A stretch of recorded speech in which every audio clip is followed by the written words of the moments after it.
자, 이제 비혼의 주의와 해석 5장을 살펴보기로 하죠. 5장은 이론, 특정 상황 또는 일반적 형태로 나와 있는데요. 제가 요약한 것을 보시면은 1번이 뭐죠? 특정한 이론보다는 실제적인 적용이 중요하다. 아, 나는 어떤 이론으로 상담을 했다. 상담을 하는 이론적인 배경이 뭐냐. 그거는 그 나름대로 또 가치는 있습니다. 아, 나는 정신분석적인 상담을 기본으로 하고 있다. 융의 이론을 기본으로 하고 있다. 아니면 인지행동을 내가 기본으로 하고 있다. 뭐 이런 거는 이제 나름대로 근거도 있고 또 일관성이 있다는 점에 있어서는 좋습니다. 그런데 나는 이론 때문에 이렇게 상담한다. 이건 아니죠. 아니, 치료가 먼저지 무슨 이론이 먼저입니까? 그런다고 해서 뭐 치료되면 아무 이론이라도 뒤집어 갖다 대면 되느냐. 그건 또 아니에요. 나름대로의 일관된 이론을 가지면서 무엇이 그 실제적인 적용에 효과적인가. 그런 이제 일관성도 또 있어야 된다는 거죠. 그리고 이제 여기서도 또 그런 말 했잖아요. 기억과 욕망을 제거하라. 또 그런 얘기 또 합니다. 그리고 O에 대한 믿음이죠. F가. 그 F를 통해 가능하다. 기억과 욕망을 제거하는 것은 어떻게 가능하냐? O에 대한 신앙이 있어야 가능하다는 거죠. 왜? 기억과 욕망에 의존해버리면 그거 외에는 길이 없기 때문에 의존하잖아요. 응? 기억을 최우선으로 알잖아요. 그렇기 때문에, 그런데 O가 있다 나에게는 그런 희망이 있으면은 이쪽을 놓을 수 있다는 거죠. 그래서 그 O에 대한 신앙이 기억과 욕망으로부터 멀어지게 할 수 있다. 그런 얘기를 하는 겁니다. 그러려면 그 O에 대한 수용적인 태도가 있어야 되는데, 그 O가 뭐 항상 기분 좋게 오나요? 문제는 그 O가 소위 내가 모르는 영역에서 오기 때문에 당황스럽고, 나를 두렵게 만들고, 또 혼란스럽게 만들고, 또 어찌 보면은 그 블랙홀에 빠지는 것처럼 불확실성 속으로 나를 이끄는 듯한 그런 공포감을 주죠. 그럼에도 불구하고 또 그 오해는 생명력이 있기 때문에 나를 끌어당기고 나를 지켜주려는 힘이 있어요. 그 진실 안에는. 이제 그런 것을 이제 겉으로 드러날 때는 불안과 공포로 드러나지만 그 속에 과연 생명력이 있는가를 봐야죠. 그게 진짜 오인지 아니면은 오를 가장한 거짓인지는 그것을 이제 그 이면에 이제 어떤 그 생명력이 있는가 이걸 봐야 되겠죠. 여러분은. 그래서 이제 그 거짓말, 즉 기억과 욕망에 의존하고 또 거짓말 진술을 그대로 믿으면 C2에 해당이 된다. 이런 얘기입니다. 그래서 이제 81쪽, 책 81쪽을 보시면 중요한 것은 어떤 이론을 사용하느냐가 아니라 그 이론을 얼마나 잘 이해하고 또 상담 상황, 즉 분석 실제에 알맞게 어떻게 적용하느냐 하는 게 굉장히 중요하다는 겁니다. 82쪽을 보시면은 한 7째 줄 보면 정점을 간단하고 명쾌하게 정의를 내린다는 게 쉬운 일이 아닙니다. 버텍스라고 하는 이 비유는 또 정점이라는 용어를 써요. 원래 일반적인 의미는 정점은 꼭다리, 정술이잖아요. 정점. 하나의 그 사람이 드러내는 관점인 거예요. 일종의 관점. 내 견해. 어떤 관점인데 비유는 단순히 그런 용어로 쓰지 않았어요. 그러니까 비유는 특별하게 이 정점은 뭐냐면은 O에 대한 경험. O에 대한 경험은 일종의 정점이잖아요. 그렇죠.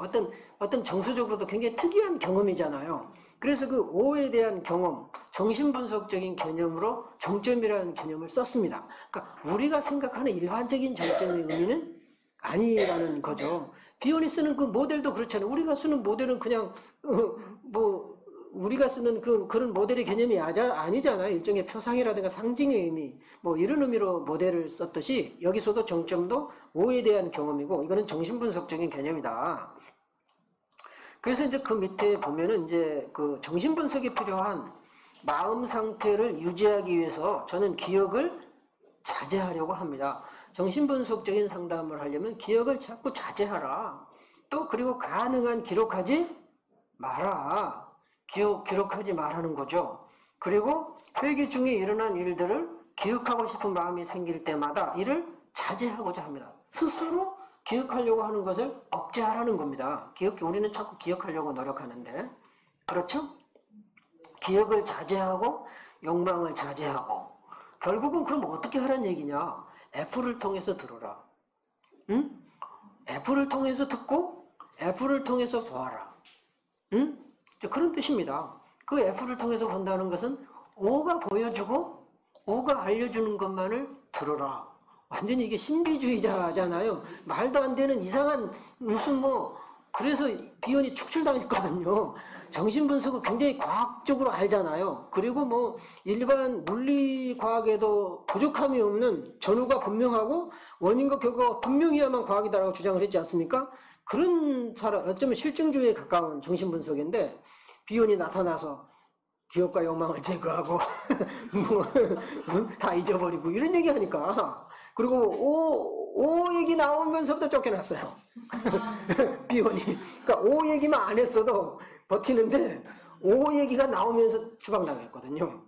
말도 안 된, 근거도 안 된, 그것도 무한한 오, 또 이래버리니까.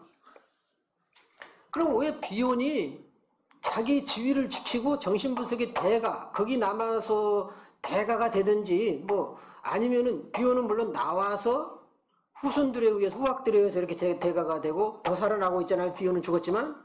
지금 오히려 비혼이 살았을 때보다도 오히려 지금 죽은 다음에 비혼이 지금 훨씬 더 이제 앞으로 지금 커나가지 않겠습니까? 사실 프로이드나 융은 살아생전에 많이 누렸어요.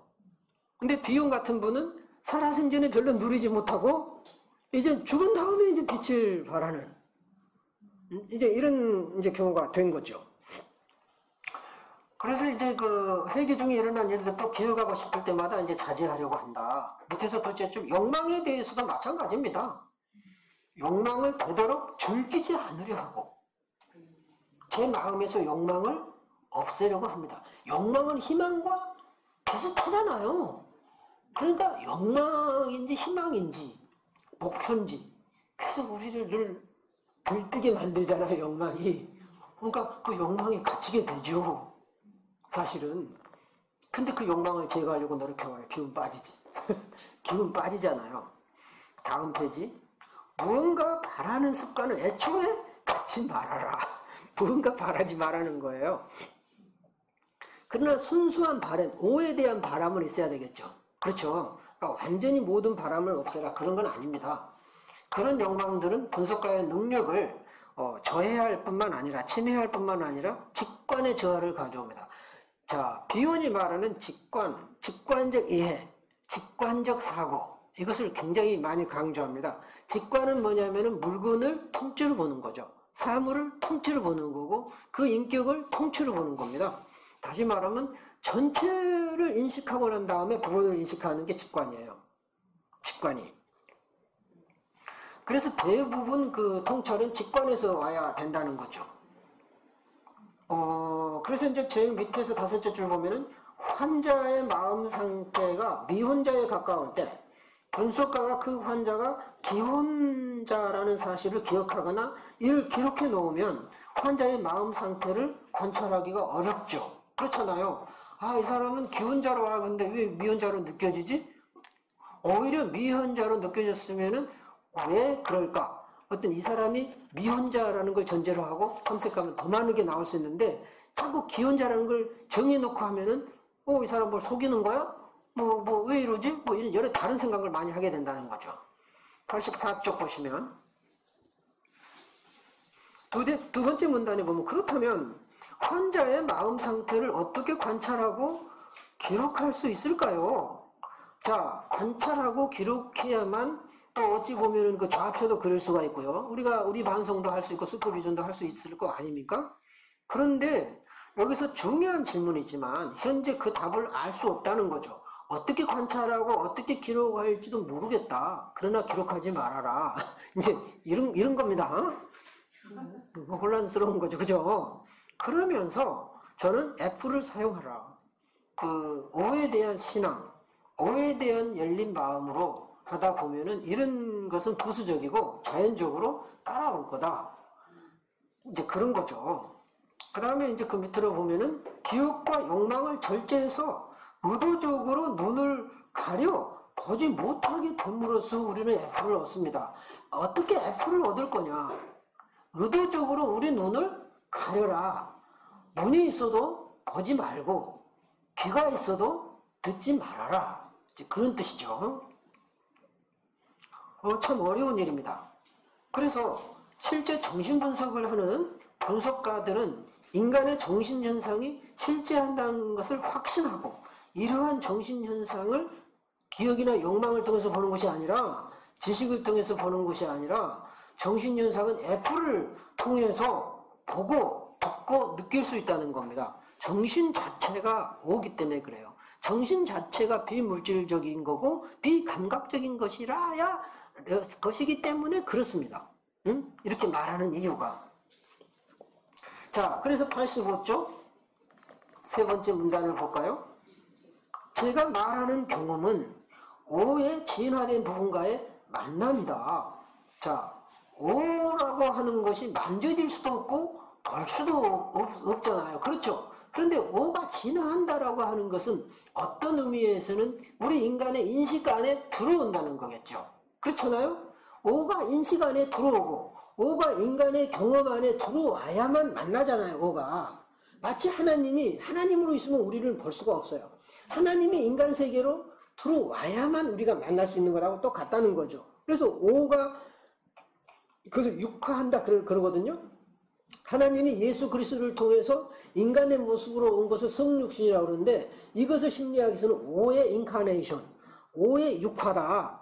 육화라고 하는 것은 인간의 눈으로 보고 인간의 이 맛으로 느끼고 냄새로 느끼고 그렇게 경험할 수 있는 상태로 되는 것. 이것은 오가 변해진 거고 어쩌면 오가 자신을 스스로 계시하는 것이고 이것은 오의 자기 표현이면서 진화라는 거죠.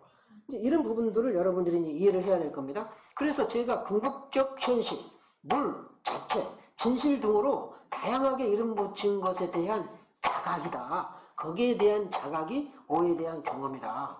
그래서 분석가가 기억과 욕망을 억제하면 겉으로 드러나는 특성에 덜 집착하게 된다는 거죠. 자, 여러분들 상담하시면서 불안하니까 내담자 인적사항부터 다 조사하잖아요. 그리고 원가족 그리고 막 하잖아요. 그러면 이제 그거 해가지고 내담자 추측하고 빨리 진단 내리고 그러지 않습니까? 누구를 위한 거예요? 상담자를 위한 거죠. 빨리 해치워서 후다닥 알아내야 상담자가 대단한 것인 줄 알고 그런 거죠. 근데 그런 그 내담자가 증언하는 것이 사실은 본인 스스로 나올 때는 굉장히 진실하죠. 예를 들어서 의도적인 거짓말도 거짓을 위한 진술이기 때문에 그건 진실한 거예요. 다시 말하면 뭘 감추기 위해서 거짓을 한 경우 있거든요. 그거는 그 감춘다는 것의 면에서는 진실한 거예요. 아, 이 사람이 감추고 싶어 하는구나. 이런 걸 우리는 그것이 진짜냐 거짓이냐가 중요한 게 아니라 이것을 감추고 싶어 하는 그 마음. 이게 진실한 거예요. 그거는 C2가 아니에요. 그거는 일종의 C3로 갈 수 있는 거죠. C4나. 그러니까 이제 그 사실이냐 아니냐로 판단하는 것이 아니라는 거죠. 그래서 이제 환경의 영향을 덜 받는다. 겉에 드러나는 것에 집착하지 않으면 그리고 더욱 자유롭게 된다. 자유로운 상상을 하게 되는 거죠. 그것을 꿈꾸기라고 합니다. 비혼의 꿈꾸기. 즉 상담자는 꿈을 꿀 수 있는 능력이 있어야 되는 거죠. 그 꿈꾸기는 다른 말로 뭐냐면 사고하기하고 같은 말이에요. 꿈꾸기하고 사고하기는 같은 용어로 써요. 비혼 사상에서는. 우리가 생각하는 그런 사고가 아니에요. 일종의 비혼의 사고하기는 정서적 사고고 일종의 그것을 의미를 추구하고 어떤 상징적인 본질에 가까워지려고 하는 어떤 무의식적인 심층에 들어가려고자 하는 노력인 거죠. 일종의. 그것이 사고학인 거예요. 의미를 추구하는. 그래서 이제 불변하는 기능을 그때 발견하게 되죠. 이렇게 불변하는 기능이 더 나뉘어질 수 없는 궁극적 인간을 구성합니다. 실제 이런 불변하는 부분을 인식하기는 힘들지만 이에 근접할 수는 있습니다. 이를 위해서는 오의 진화된 부분을 보기 위한 전제 조건인 보지 못하는 상태에 우선 도달해야 됩니다. 뭘 보기 위해서는 보지 못해야 된다는 거죠. 우선. 굉장히 정말 신기한 얘기잖아요. 자, 여러분들 비혼에 대해서 알고 싶으면은 이전 것을 지워야 알겠죠. 이전 것을 안 보는 경험이 있어야 비혼의 세계로 들어갑니다. 예를 들어서 여러분이 융을 공부하고 싶다. 그러면 이전 것을 접어둬야 보이는 거죠. 근데 이건 이전 것을 다 가지고 보려니까 안 보이는 거예요. 힘들고. 하나도 모른다 생각하고 나는 아는 바가 없다 생각하고 접근을 해라는 거죠. 보이지 않는 단계가 있어야 보이는 단계가 온다는 겁니다. 자, 86쪽 보시면은 자, 범주화 훈련에 대해서 밑에서 5줄 나오는데 범주화 훈련은 이제 좌표 그리는 것도 범주화 훈련이잖아요. 좌표를 그려서 범주화시키고 이제 자기 위치를 정하고 그래서 범주화 훈련은 분석가의 추측 능력을 향상하는데 목적이 있을 뿐 분석 회기를 침범하거나 방해하기 위한 것이 아닙니다. 그래서 좌표는 분석 중에는 하지 말라는 거예요.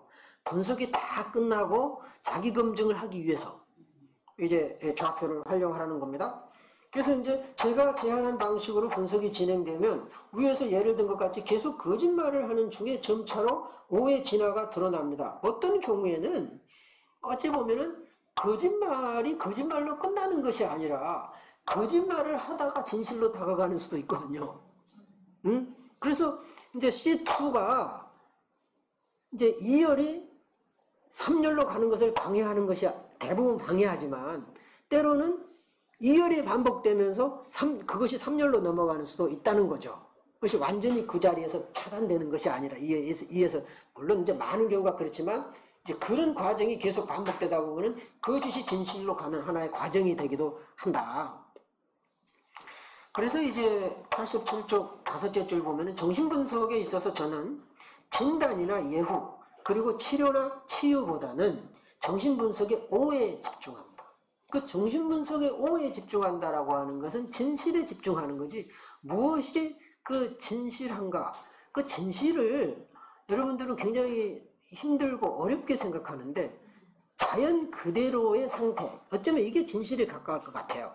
아 옳고 그르고 선하고 악하고 이런 진실이 아니라 응? 어떤 자연 그대로의 상태가 가장 진실하다는 거예요. 어찌 보면 꾸밈이 없는 있는 그대로의 그 상태 이게 가장 진실한 거예요. 거기에 집중한 그것이 바로 나라는 존재인 거예요. 어찌 보면 있는 그대로의 나 겉으로 뒤집어 씌워진 나가 아니라 있는 그대로의 내가 되는 게 참 어려운 일이겠죠. 이제 그렇게 해서 이제 여러분과 함께 이제 5장을 살펴봤어요.